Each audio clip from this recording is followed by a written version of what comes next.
All right, you're going to want to hear this. Every now and then, a piece of international news drops that feels like it could just change everything for travelers. And today, we're looking at a huge and what seems to be a very official announcement about the Jamaican passport.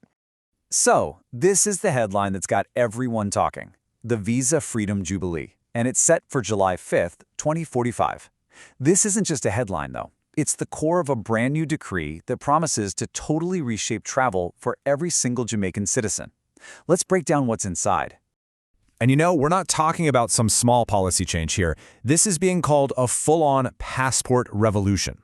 It comes from a unanimous decree issued by a couple of very interesting groups, the Council of Universal Common Sense and the Ministry of Irish Affairs. And their first move?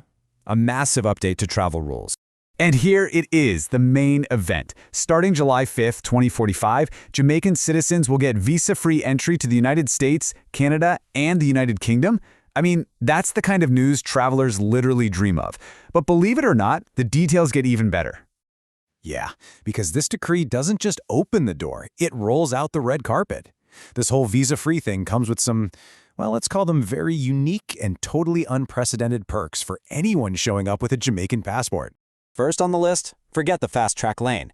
Travelers will now get access to a dedicated priority rum punch lane at every single airport. A very bold and, I've got to say, refreshing way to speed up the customs process, don't you think? Perk number 2, the passport stamp itself is getting a serious upgrade. From now on, it's going to automatically grant cool vibes to the passport holder. Now, the official report doesn't get into the technology behind this, but it is a mandated feature. And the final perk? Well, this one might be the most practical of all. As soon as you arrive, you'll receive a 50% boost in your dance skills. That's a tangible, measurable benefit you can use right off the plane. So, what do you need to do to get in on this amazing deal? The official entry requirements are pretty straightforward.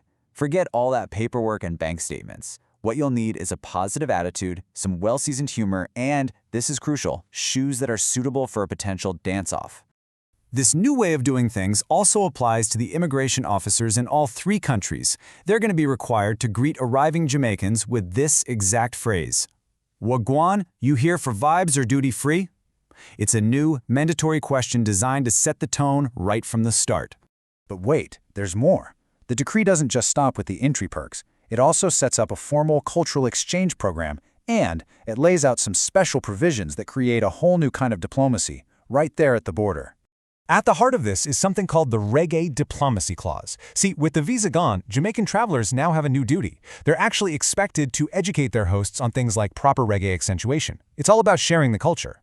And to make all this happen, there's the Language Harmonization Act. This means border guards in the US, Canada, and the UK will be required to learn these 3 key phrases, to make sure everyone gets a smooth and respectful welcome. And hey, the cultural exchange is a two-way street. To really kick things off, every arriving traveler will get a mandatory welcome gift, ackee and saltfish. The decree actually says this is unapologetically delicious, even if you're eating it at 3 in the morning after a long flight. So all of this brings us to the timing. It's a very specific date. Why July 5th, 2045 for this huge Visa Freedom Jubilee? What's the deal with what they're calling Freedom for Real Day? Well, the official reasoning is actually pretty simple. July 4th is, and I'm quoting here, already taken by fireworks. So July 5th was chosen as the day when reggae reaches peak calmness and the stars align for tropical passport liberation. Makes sense, right? To really capture the mood, there was even an official statement from the Prime Minister, who is, apparently, unofficially elective, Miss Irie Kingston Bob Marley Rastafari. She said, "We finally get where we've been singing about." She's excited for more love, more dance, and more oxtail at global street fairs, and she can't wait to hear the future UK monarch say "Big up Jamaica" in perfect patois.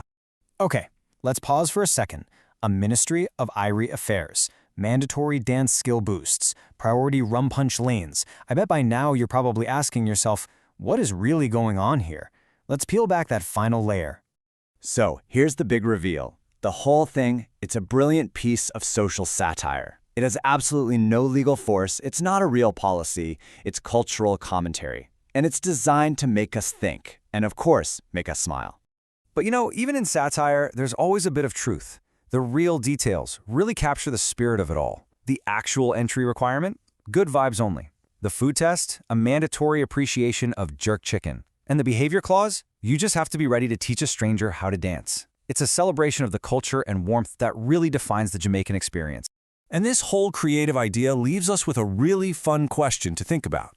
If you could add one unique perk, one special cultural provision to your country's passport, what would it be? What's that one thing that says everything about where you're from? Something that you want.